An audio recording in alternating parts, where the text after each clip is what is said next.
there, I'm Jen, this is Remembered Reads, and this is going to be a pair of tags.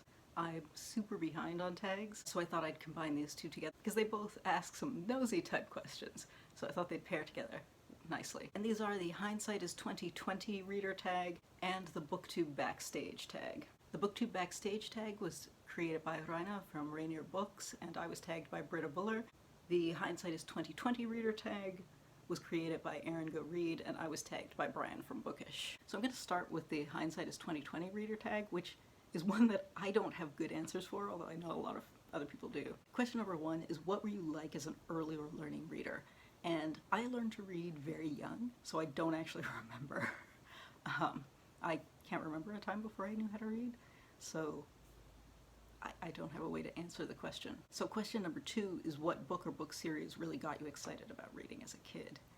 Again, it's something I don't really know. My family are all big readers, and not in any literarily focused sense.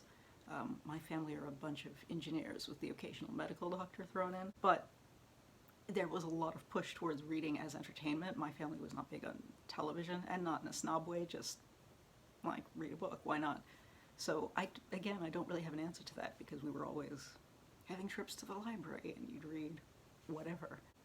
Like, I do remember reading the Black Stallion series and being really into that, but that was almost more of a collection thing, because I was allowed to, well, not that I bought them because I was 10, but it was one of those things where I could ask my friends for a specific book in that series for my birthday and things like that.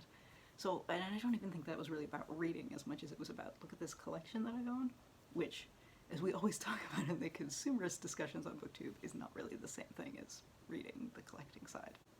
Question number three is, has there been a person in your life, real or fictional, who inspired you to be a reader? And yeah, as I said, that's basically my entire family, I guess, because my parents both read for fun. My grandparents all had books everywhere, so I was just surrounded by books. And actually, almost all of my friends at school were avid readers as well, and their parents had books, which sometimes were mysterious, because where I go, a lot of people, if you didn't read your parents' language, they had these mystery books, which is always fun. So yeah, I just grew up around people who read. Question number four is, at what point did you begin to identify as a reader? It's kind of connected to the last one. I don't think I realized that being a reader was even something that you would identify as. I think I was probably, I don't know, I remember being in maybe grade 12 physics, a grade 12 physics class, and there was a guy in the class who was commenting that he hadn't read a book since one of the things that we had to read in grade 10, and it just surprised me, because who doesn't read? So yeah, I got to that age without realizing that it was even something that you would identify as.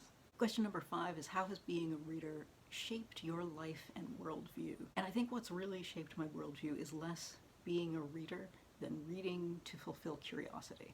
Because I think that's something that my parents trained me in young, which is, if you want to know something, you could go to first an encyclopedia, and if that doesn't give you enough, then you go to the library and look things up. And I think having that drive to go to books when you have a question, so that you get a fuller answer. Yeah, I think that's shaped my worldview, absolutely. But again, I don't know that that's so much being a reader as a specific way of framing your reading, so I don't know if that's the real answer or not. Those are the questions. So next, let's jump to the Booktube Backstage tag. Question number one is, what camera do you use for your videos? I generally use my phone. It is a iPhone 7, so it's not particularly that new, but it's fine. It's certainly better than the webcam that I used when I first started this channel 4.5 years ago.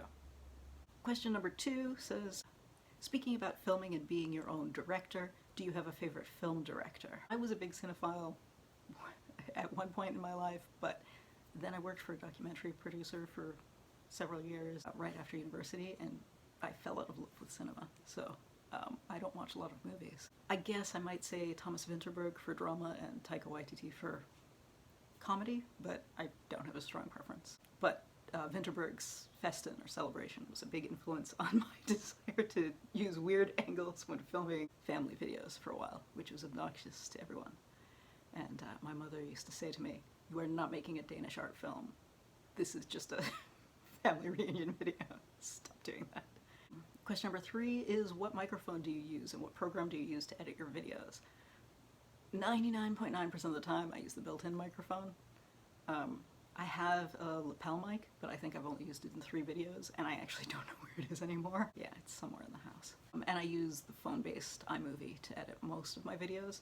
When I occasionally insert stuff that I've taken with my sports camera, then I use a couple of different programs, but in general, even though it is not necessarily the best one, it is the one that is easiest to use and the least work, and I am fundamentally lazy, so yes, iMovie on the phone, because it takes out that step of having to upload the video in order to edit it. Question number 4 is, do you remember the first record that you bought or received as a gift? And I saw a lot of people talk about this and act like they never had children's records, which I don't believe, because the first record anybody gave me as a gift was Nana Mouskouri pour les enfants. Yes, enjoy the very 70s outfits on that. My mother never throws anything out if it's still useful, which is why I have that to hold up. The first thing that somebody bought me that I actually wanted was Whitney Houston's I'm Your Baby Tonight on cassette. So these things are showing my age. I think the first CD that I actually bought for myself might have been Midnight Oil's Blue Sky Mining. As I said to somebody recently, everything I know about Australian politics I learned from Midnight Oil. Yeah. What else? Question number 5 is, how do you prepare for your videos? Talking points, a detailed script, or just talking? Mostly just talking, which is why I have to edit so much, because I like to blabber at the camera and hope that something will be salvageable from that. Occasionally, if I'm doing an actual discussion video, I'll list some points so that I remember what I actually wanted to touch on, but sometimes I forget about those, or I'll put them on my laptop and then it will shut down while I'm blabbering, and then I'm too lazy to wait for it to start up, and yeah, so mostly just talking. Occasionally I get snarky comments from people who say, that's not a real word about something, and yes, because I don't script this, and people in their actual lives and discussions don't talk in grammatical sentences. Anytime you have to go and transcribe actual discussions, you will discover how rarely people talk in full grammatical sentences. It just doesn't happen. So people who are snobs about grammar and neologisms, nah, get out. Question number 6 is, TV shows have been the thing of our time.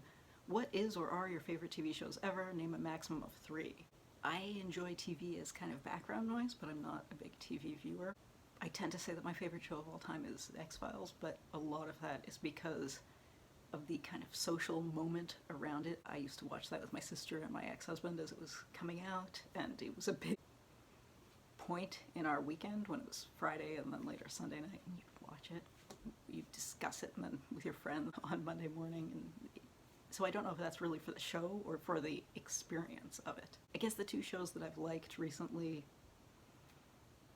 for all of the elements, and not just because there are a lot of shows that I like for the visual element, like I enjoy historical dramas primarily for the costumes and the horses, but not necessarily for the shows. But one that I have enjoyed, I guess, generally, are Black Sails and Spartacus. I guess that means I've named 3 shows, so there you go. Question number 7 is, what kind of booktube videos do you prefer to watch and why? It depends on the person.